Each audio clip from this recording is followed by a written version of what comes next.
Hi, Jeremy. How are ya? I'm great, Lisa. How are you?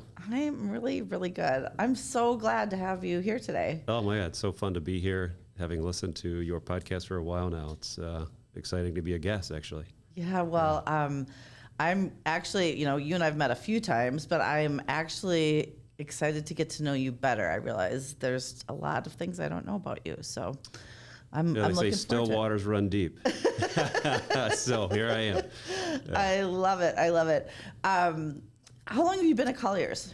I've been at Colliers now, believe it or not, for just over 5 years. Wow. And when I thought about that, I've kind of had 3 or 4 careers in a brief career that I've had. It's now the longest job I've had.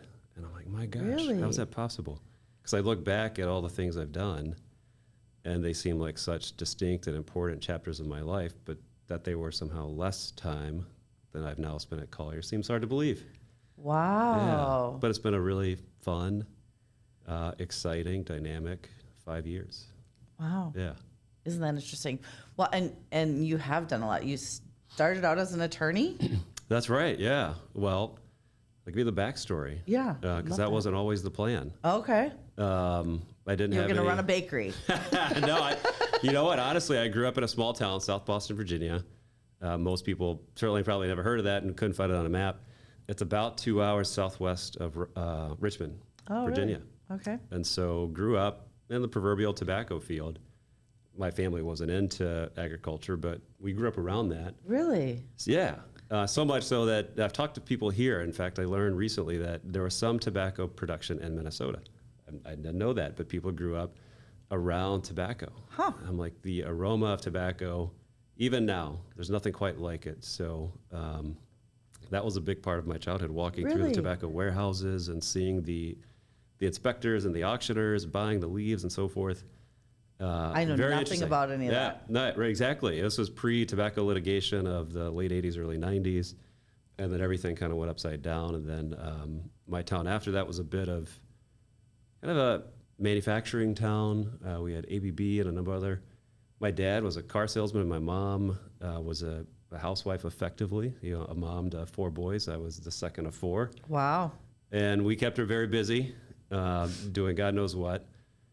But yeah, so that's kind of what I grew up around. I remember kind of growing up around sales. My dad was always very excited to sell anything. I mean, at a point, he sold mobile homes, phones, you name it. Wow. He could sell ice, to an Eskimo, as they say. He was Right. really good. And so I look back and I think, where did I get my sort of sales gene from? It was absolutely him.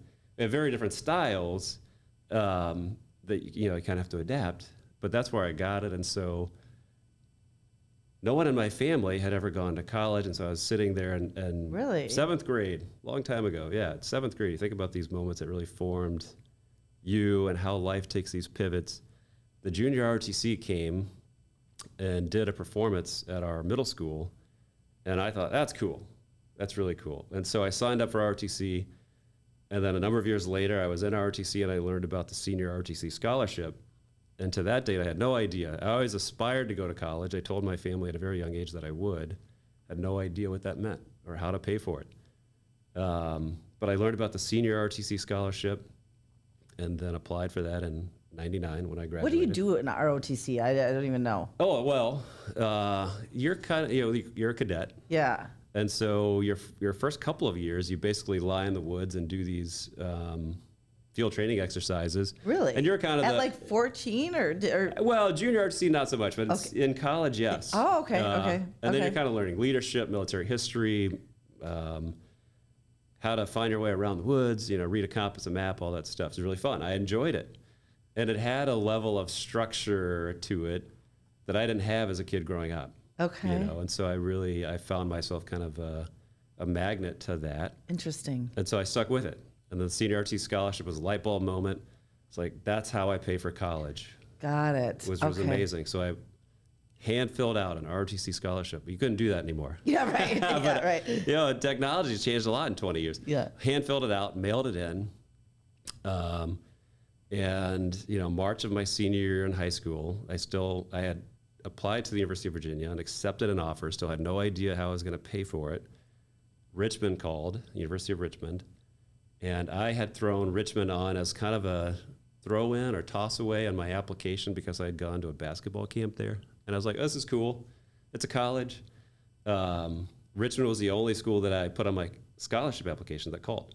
So my dad drove me up there. We got a speeding ticket along the way. I love it. How memorable. Yes, exactly. And I remember I explained to the officer, who was very sympathetic, that we were speeding to get there. His son's got this important interview. And the officer gratefully let us go, and we got there on time. Interesting. Yeah. So I interviewed, and about 6 weeks later, they called and said, we're going to award you the scholarship. So I got home from school one day, and my mom met me at the front door. She's crying. She's like, you won it? It's like, oh, man, that's amazing. Yeah, it was amazing. Wow.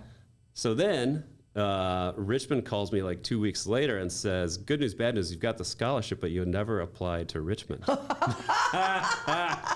So I'm like, oh my God, I didn't know I had to. No one told me that. Right. Like, it's not like, that's so interesting. I didn't have I think about now the resources, gratefully, that like my son will have when he's navigating this process. Of course, he'll have me and his mother. Right. A bunch of other people, likely competent counselors at school to help figure this stuff out. I was just blind, totally blind. That's crazy. So I said, okay, I'll fill out an application. So I sent that in. And then Richmond sent a letter saying, too bad, so sad. You missed the application deadline. Try again next year. And I was panicking. I was like, oh my God, I've got this scholarship. Now I'm not in. So I called the ROTC department, and they said, send us the application back. We'll walk it through. And sure enough, that's what happened. And that fall, as a bright-eyed 17-year-old, I found myself on campus, the University of Richmond. And it was the best but probably hardest year of my life because I had, in my mind, sort of escaped the small town, had a future. I had a plan because I was going to be in the Army. I'd have a job and all that stuff kind of lined up. And that was perfect. Everything was going just as I had planned it until 9/11, which was just last week. And I had these memories of, that day, but that was your freshman year. That was my junior year. Okay, your junior year. So a couple years after I had started. Okay. We're 2 years in, I've got my major, I'm doing all the right things, like it's perfect. And 9/11 happened. That happened at, the start of my junior year, which is the most important and sort of determinative year of your ROTC experience. Sure. And so that totally set me back. I was like, okay, now what? I thought ROTC was like a great way to pay for college. I was looking forward to the service, but literally, there's this episode of The Simpsons where they're out recruiting, elementary school students, and they're advertising the Army as like fast boats, lots of money, lots of vacation, all this stuff, and like naively, that was kind of the image we had all been told. We hadn't been to war in a very long time. Yeah. There's no recent combat, like 9 to 5 sort of. I wasn't afraid of the service, but when the reality of war set in, I was like, okay, now what? Maybe I need to reformulate a plan. And so I quickly, through talking to some people, said, okay, now that I'm 3 years into college, I have a sense that what I want to do, which is go to law school. I had thought about going to law school after the Army, but 9/11 totally sped up that plan. I said, okay, I'm going to go to law school after I graduate. And so did that. By 2003, I was in law school, had graduated from Richmond, commissioned into the Army. I was a second lieutenant. But now going to law school. And wow, so you could do both. Well, sort of, you get what's called an educational delay. Okay. Which is even a competitive process, believe it or not. Wow. So even that wasn't assured. I was sitting at the edge of my seat because I thought, again, going back to that Simpsons episode, as these elementary school kids run off of the course, the obstacle course, they're all being told that they're going to be future frontline infantry, And so I'm like, oh man, is that going to be me now? If I don't go to law school, am I an infantry officer? Which, God bless them, is just not what I wanted for my own path. Right. And when you're in the Army, it's like needs of the Army, and we had a need there. So, but it worked out. I went to law school at West Virginia, and 3 years later, had a lot of fun. I probably didn't give myself the opportunity to have enough fun at Richmond. Maybe took it a little too serious. Okay. But had a lot of fun at West Virginia. Yes. Okay. I was there witnessing lots of couches burning. I had a great 3 years athletically at WVU at that time, went to the Elite Eight, won several BCS bowl games. It was just super fun. Made great friends, people I'm still very friendly with. But by the time 2006 came around, I knew that, okay, like I'm graduating from law school. I've got to pass the bar exam. But by October of 2006, I'm going to be in the military. right? And that's exactly what happened. 2006 rolled around. I was heading to Charlottesville, Virginia, which is where the Army JAG school is, and I did that, and then What's a JAG school? JAG school, Judge Advocate General. So you graduate from real law school, you have to pass the bar exam. Okay. You're a licensed attorney, but then you go to the Army military school and they teach you sort of military law, Oh. right? People think of the show or the movie. Yeah, right. Yeah. Neither are really applicable in my experience. You can't handle the truth. Yeah, exactly. Right. And many people can't. But nonetheless, that movie, as you can imagine, is very famous in the Corps, as we called it. But it was just an amazing experience. And for the first time in my life, I felt like I had not only the opportunity ahead of me, but stability, and really just excited about, the path. So come 2007, I'm call it 6 months to a year into my military service. I'm now at my permanent duty station, which is Fort Riley, Kansas, which even there is a funny story because the Army, needs of the Army, you make a list of the top 10 places you'd like to go across the world. And this little Southern boy who had never traveled anywhere, certainly not overseas, put all of those destinations at the top of the list. I was willing to go to Korea, Germany, Italy, you name it. Somewhere over there sounded amazing. So the Army called me and said, congratulations, you have a choice. Okay. I thought, well, shucks, this is amazing. Like, what did I do to earn this? They said, you can go to Fort Drum, New York, or Fort Riley, Kansas. I was like, wait a second. Neither one of those sound European. Right. So it didn't exactly go how I had thought it might, but picked Fort Riley and went out there and loved it. Again, just met great friends, people who are some of my best friends in life. Were from Fort Riley. But shortly after that, I went right to our commander at the time and said, hey, like in 2003 when this happened, some of my friends went right into the Army and have deployed 2 and 3 times already. I really want to deploy. Really? You wanted to? Wanted to deploy. Wow. And you would think he would sort of jump up and down and say, wonderful, like we're looking for a guy just like you. But rather he said, well, get in line. We have about 4 other people who'd like to go. And so they did an order of merit list, which means like effectively a competition, who's doing the most push-ups, who can run the fastest, all of the things the Army really cares about. Leading from the front really means who can run the fastest. Really? Oftentimes, yes. Really? Oversimplification, but Yeah. physical fitness, especially running fast, is really meaningful. Well, helps that you're tall. Exactly, yeah, all right.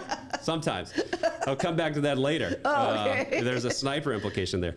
But yes, it was a competition for the right to deploy, which, again, gratefully, I won. And deployed in September of 2008 to Iraq. Wow. And was a lawyer in Iraq. That's crazy. Which is crazy, yeah. Yeah. What was that experience like? What surprised you the most about Iraq? I mean, because we've just heard about it, right? I don't even know if I know anyone who's been deployed. Like it's just not. I just don't know anyone. I don't think. Well, in 2008, again, this is my first time into a combat zone. You're all sort of wired up to think one thing or another. You've read stuff, you've heard stuff, you've seen the media. Standing in Iraq, my job was sort of twofold. The first part of my job is I was a claims officer. And what that meant is we would have Iraqis who could come in to different parts we had set up across the city to file a claim against the U.S. government. Now, there's all sorts of laws that govern that, but basically if someone had innocently suffered damage at the hands of any American, soldier or not, we have a legal responsibility to pay them for the damage. Really? Yeah. And so innocent things would happen, and some not so innocent. We can talk about that as well, but we might shoot off a flare that ends up landing in a field of crop, and the crop would burn down. So we would pay them for the value of the crop. Really? Yeah. And the surge of 2007, if you recall that term, the surge, what that really meant is we went into Baghdad chiefly and occupied a bunch of homes and hotels and things like that were owned by other people who had fled the city. Well, post-surge, these people came back to discover that their home was either destroyed or unlivable. Wow. So they would come to me and say, you owe me for the value of my home. Now, who knows what the market value of a house in Iraq was at that time, but we had statutory authority to pay them no more than $50,000. So that was kind of the range that we're talking about, except for this hotel that we had occupied during the surge. And we basically did a market analysis and came up with a value of $300,000 that we owed to the hotel owners for occupying that hotel for several years. That's kind of like the hearts and minds part of the role I had, which is interesting, is I would walk out, I'd come back to the sniper, I would go out with security detail. Of course, I'd have my own weapons, but I would also have $300,000 on me. Wow, And like cash. Cash. Stop it. Yeah, totally. It's unbelievable. Well, and for a guy who's never seen much money, right? Seeing $300,000 shrink wrap $100 bills, you're like, well, that's not very much money. You know, you have visions of your head of like a suitcase, you know, full of money. And it's like, no, it's just a few little things you can hold in two hands. So you were doing real estate deals in Iraq. I don't know too many people who can say that. Exactly. I know. It's kind of incredible. Wow. And, you know, who knew what that would foretell much later on. Yeah, right. But that was sort of my foray into real estate. And coming back to your initial question, like, what was the most surprising thing? Well, one of the surprising things, maybe the most, was just the humanity that existed amongst, like, the everyday Iraqi. You know, you'd go out, as I would, 2 or 3 times a week, and you'd just see people shopping, trying to find fruits and vegetables to feed their family, feed their kids, take their kids to school, get an education, go to the doctor, just ordinary life in a war-torn country where there's, you know, not running water in many places, the sewage is damaged, all these things that had happened, they're still just trying to like live a life amidst the chaos. And so you just run into just the decency of people amid all of that, the things that they would do and say and offer to help. You're like, man, these people truly have nothing. And you kind of were like, this is remarkable. I wish more people could kind of see what real decency is like. Because when you have nothing and everything's been taken, you could take that 2 different ways. Right. Right. Yeah. So I came away inspired. The other part of that was that I, still to this day, I've never negotiated with anyone who is a tougher negotiator than a businessman in Iraq. Oh, okay. My God. And, you know, a lot of reasons for that. Again, it comes back to the idea of when you've got nothing, you've also got nothing to lose. Sure. Right. And that's a tough negotiation position to work from. Right. Right. The best example I can think of, and it's a really funny story, is like the other part of my job is I also went out and helped build civil capacity. So we're building police stations, fire stations, water treatment facilities, solar lights, all of this stuff to like effectively rebuild the country. And we had built in a part of Iraq or Baghdad called Ghazaliya, we had rebuilt a police station. And we had leafleted the area to do like a ribbon cutting ceremony. We invited all of the locals, the local leaders, the sheikhs, so on and so forth. And they show up, we have the news there, there's interviews, there, I mean, literally the whole kit and caboodle we had. And at the end of it, everyone's kind of leaving. The main sheikh comes up to our commanders like, this is wonderful, beautiful building, all this stuff. One problem, no one will ever use it. It's on the wrong side of the street. What? And we're like, what? Like, why didn't you tell us that 16 or 18 months ago? The reality was he just wanted to keep his people busy and at work and all of that stuff, like keep them gainfully employed. So what did we do? We built another one. And why was it on the wrong side of the street? It wasn't, I don't think. It's just like, it was a ruse, but like that was the thing. You guys screwed up. It's over there. It should be over here. So go build us one over here. And we did that? Like when I say we, because I feel like the country paid for it, right? Pretty much, yeah. I mean, it's a small price to pay at the end of the day. If, like we're learning here, if people are gainfully employed, crime goes down. Yeah. And what were we trying to control in Iraq at the time was like, get the bad guys off the streets, because it's hard to discern who the bad guys are until they show up and they're throwing a rocket at you. Yeah. So you keep them employed. Interesting. What we were finding as we arrested thousands and thousands of people in Iraq is most of the miscreants, the people who were doing truly bad stuff, weren't Iraqi. Really? They were third country nationals who had been brought in by the Mujahideen or somebody to do bad things. And so we were sweeping them into prisons. And of course, there were a lot of Iraqis who got swept in as well, and some of them were bad, don't get me wrong. But most of them, if they were misbehaving, not unlike the U.S., They were doing it for $20 or $50. They had no idea who was calling the shots, who was reporting to, why they were doing it. It was just like they needed the money to feed their family. That's maybe an oversimplification, but that's what was happening. And so you find these like fascinating petty criminals is effectively what it was. And then you're trying to navigate your way to the top of a criminal enterprise. So we spent a lot of time doing that. And my then colleague, subsequently fiance, and now wife, part of her job in Iraq was to transition all of those prisoners. This was kind of 2008, 2009. All of those prisoners from American control and American prisons, this is post Abu Ghraib, back to Iraqi custody. And so she sorted through, I think it was 9,000, it may have been 90,000. So did you meet in Iraq? We did. Wow. Yeah. Desert heat, I don't know. Something about it. Wow. Yeah, we met. Long story short, she called down to my office one day, which I shared with the two other guys who were lawyers I was with. And she was in the Army. She was in the Army. Okay. Yep, exactly. She had come over and replaced essentially the unit that was our higher headquarters. Okay. Sounds like a very military term. Okay. And she called down to speak with my boss. They had overlapping responsibilities, and he wasn't in, so I picked up the phone. One thing, led to the next. We're kind of laughing about a few things, and that was it. She was in our office a few weeks later, and then I had said to her, these people that you replaced, they were actually kind of fun. They put on parties, they had movies, we got together, we played cards, and she's like, oh, these people I work with aren't fun.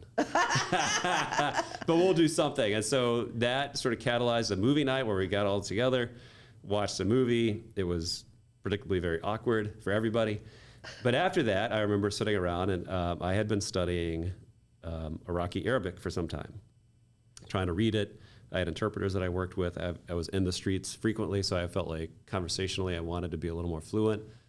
And I was talking to one of Kate's colleagues about, I think it was an exit sign that I was reading, and I was trying to pronounce it. And Kate stops over. She's like, "That's not how you pronounce it." Oh, really? And to this day, that's probably a great descriptor of our relationship. Good try. Yes, exactly. You're on the right track. Yeah. Let me course correct you a little bit. And she's incredibly bright and smart, and I married up in a big way. And so I love that. That was one of those opportunities where I realized she was, smart. I didn't realize exactly how smart until much later, but we subsequently spent a lot of time together, really hit it off. And so you work a lot in Iraq, as you can imagine. Yeah.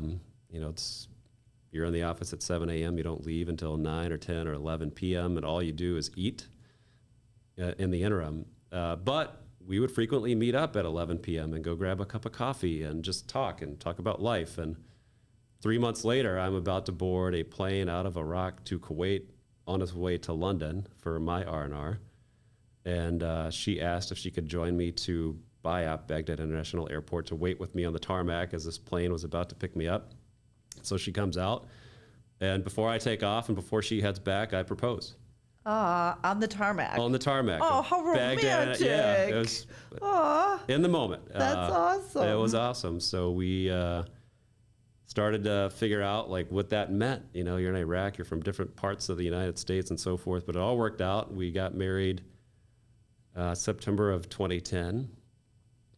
We got back. She got back in January of that year. I was back in September of 2009. And where is she from originally? St. Paul. All right. So yeah. Thus how we get the southern boy to the north. Yeah, that's exactly it. The boomerang effect. Now, even that's a story.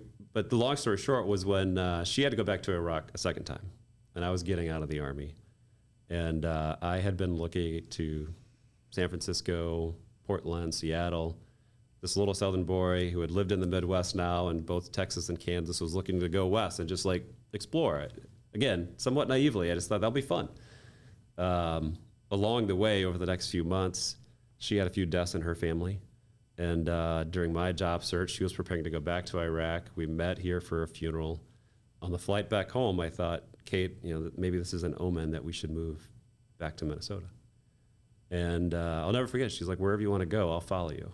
Aww. I'm like, well, you've got a resume to say that. I'm just desperate. Yeah. Will somebody take me?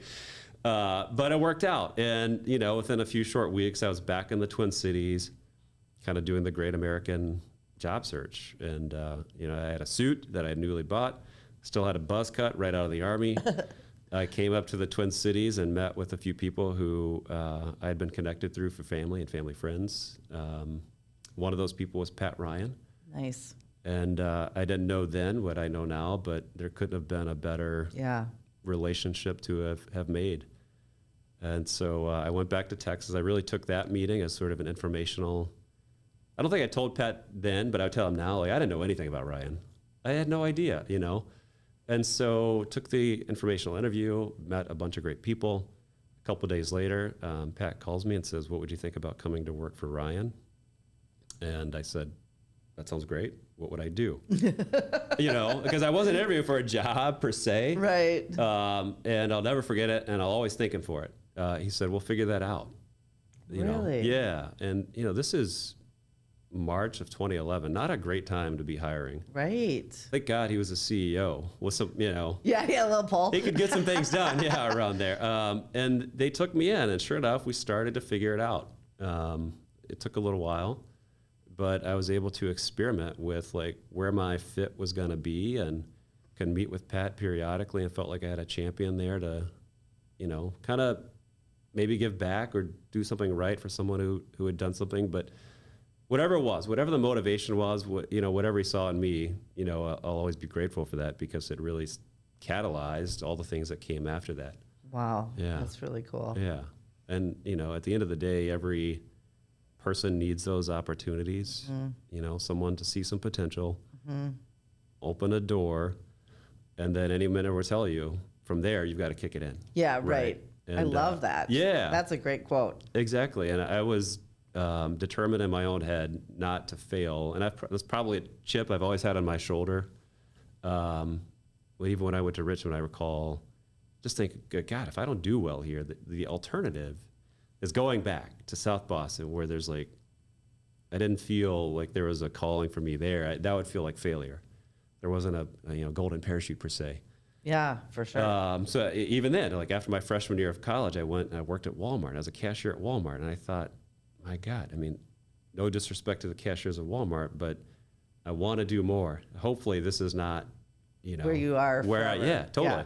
But those experiences, the humility, the understanding of people, the work that you do alongside of people who are like, that is their life, you know, and I really began to, still do, appreciate the folks who are sort of in the trenches doing the work kind of unseen, because it's easy to be unseen in those opportunities. Right. You know?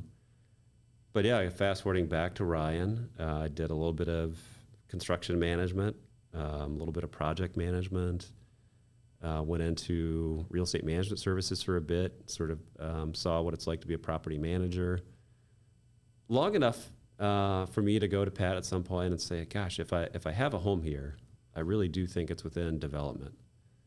And Interesting. Yeah, you know, fortunately there was the company, the markets, all of them were kind of converging such that there are a lot of opportunities percolating within the development world. And so I was kind of afforded the opportunity to slot in as what we call a development manager, and just kind of figure it out. And I feel like if you're a developer, your number one skill is the ability to sort of just figure it out, problem solve, work with people, talk.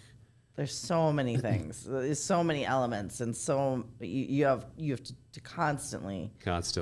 I mean, with all the different things that are in your control and out of your control, you have to manage all of those. That's entirely, yeah, exactly. And you know, I remember Colin Barr told me time and again, like, you're the hub of the wheel, you know, hub of the wheel. And what I'll never not appreciate about Ryan, again, intentionally or not, but my God, I was given a massive amount of responsibility with very little wherewithal, and just the freedom to figure it out. And Wow. I'd like to think that to some degree I did. You know, there's certainly things I learned, and a lot of people I learned from, and they've got some of the best, you know, between Tony and Casey, all these, Rick Collins, who was doing Wells Fargo at the time. It's just like being in the room at that stage and age was just like such a huge difference for me. And Wow. You still didn't know what you didn't know, but the opportunity to learn from like the masters was huge. Wow. And yeah, very formative.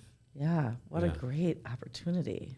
Oh I my mean, God. clearly, like, you present yourself, you know, in such a way that, you know, people have faith in your abilities, but, you know, just what a marriage of, great, being able to have that opportunity and having them see that. It's really. It was awesome. Coming out of the military, I wouldn't have self-described as kind of an entrepreneur or didn't know that I had an entrepreneur's mindset. Okay.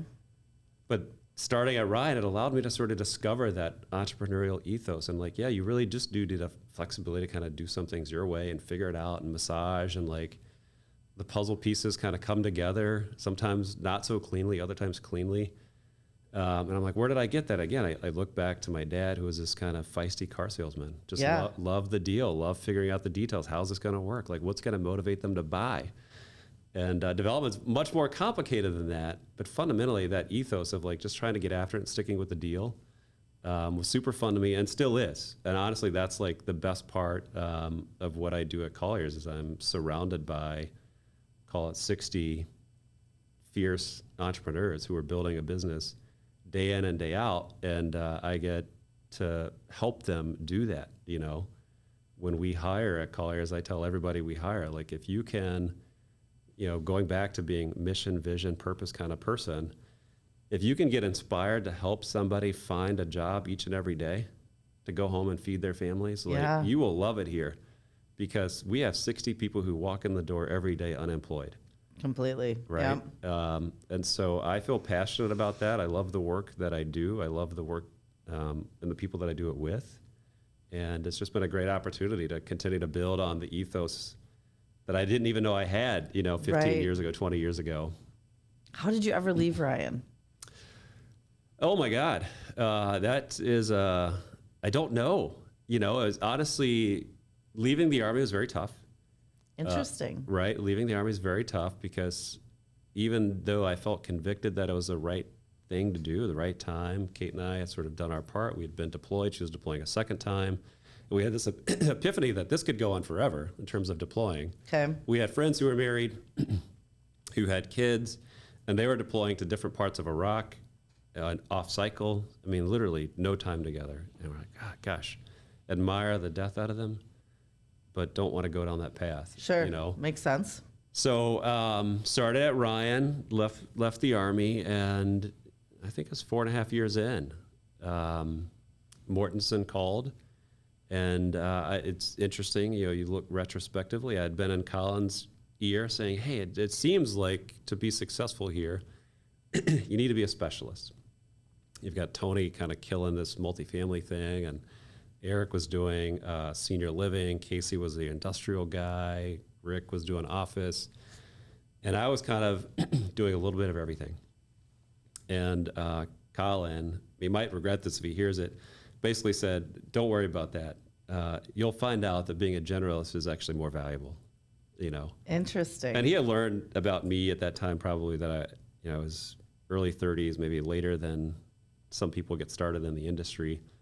And he probably knew that I wasn't as patient as I should be, with like growth and opportunity and things like that. I was getting close, but I looked around me, and Tony's young, handsome guy, Casey's young, handsome guy, all these young, handsome guys doing great things, thinking to myself, like, what's my next opportunity? And Mortensen called, like, sort of out of the blue. And the pitch was, we're looking for a generalist who can come over here and help us build our development team. And I thought, gosh, wouldn't you know it? Colin was right. Being this generalist might actually be helpful because in my 4+ years at Ryan, I had seen some industrial, some healthcare, some hospitality, Sure. So a little bit of everything, jack of all trades. And that was the pitch. And I thought that sort of resonated. And leaving is hard. The conversation I had with Pat was an emotional one, I recall it. And to his credit, he was incredibly understanding. He told me a story about how when he came into Ryan, he too felt like he had to prove himself, prove that he belonged. And I told him how sometimes I felt like, he was too good to me. And I wanted to like step out and make sure that I earned it. And I deserved it, that I could prove it outside of his embrace, if you will. Wow. That's super interesting. It makes total sense. But yeah. And so it was difficult. It was hard. But looking back again, it was a huge growth opportunity for me in the next 4.5 years at Mortensen. Much different company, but equally wonderful, was great. Yeah. You know, truly wonderful. As I left Ryan, literally the day that I submitted my resignation, we had our first son. Oh, wow. And so, you know, you kind of like marrying these things up, Wow. these feelings and emotions. And I'll tell you, nothing helps you get over the hardship of leaving a company quite like the birth of your first child. Oh, So, wow. that those two things kind of came together at the same time was interesting. And I had told Mortensen, like, hey, this is a weird time to transition. We had just bought a house. We had just did the thing. We're having our first child. So I'm going to come in, and it might take me a while to like ramp up, but just bear with me. It'll happen. And my God, day one, I probably worked 14 hours, and day two was 14 hours, and there was never anything like a ramp. It was just like a rocket, you know.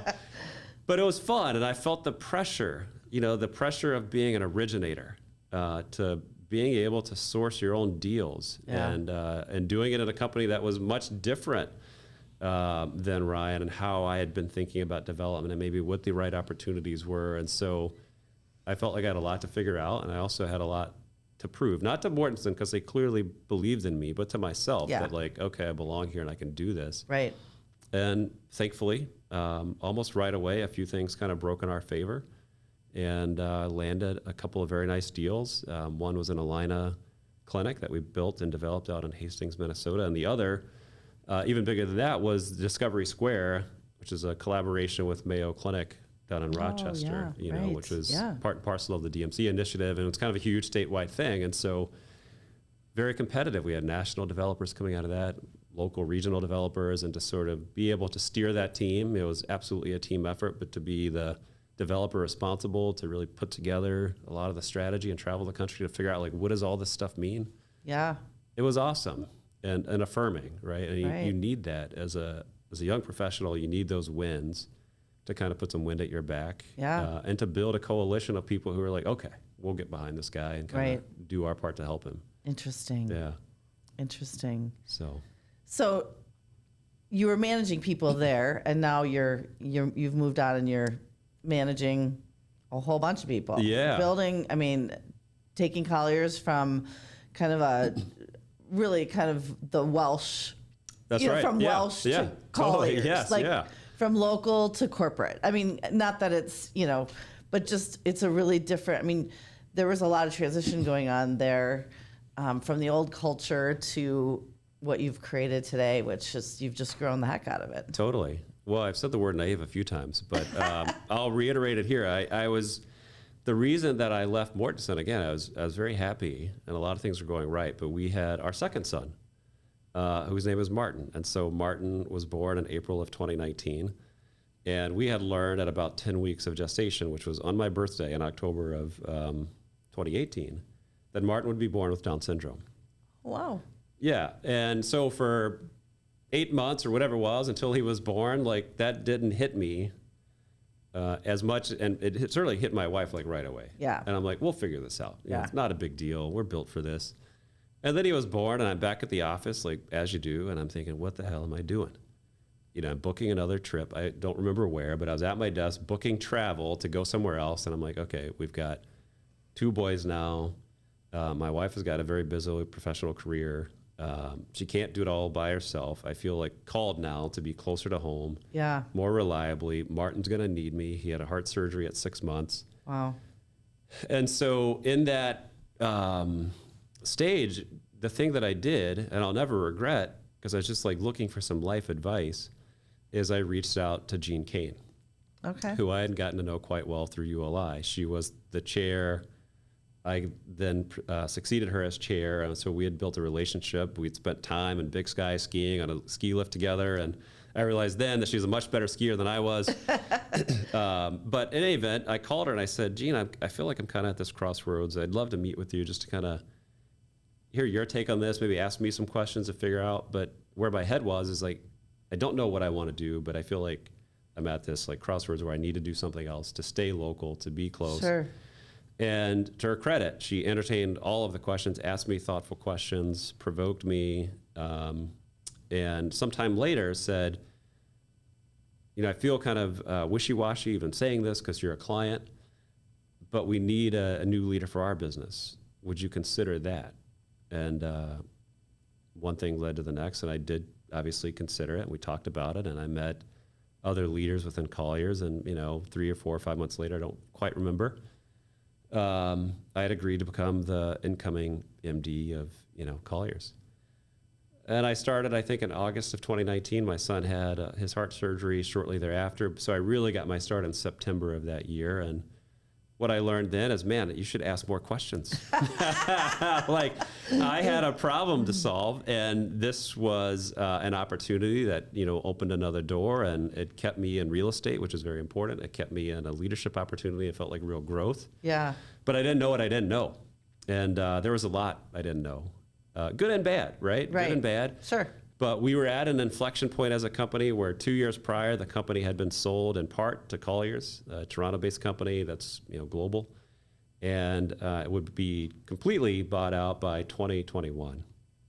And so the mantle of leadership that I really had was try to figure out how to traject this company that will be wholly owned by Colliers in 2 years into the enterprise that it can be. And I've gained a hell of a lot of respect for Welsh and what it meant to the community and all of the people in real estate who somehow or another got their start there. It's almost incredible. Yeah, wow, it really is. The DNA of that organization, how it's trickled across the Twin Cities. That's and all right. of these leaders and people, just simply amazing.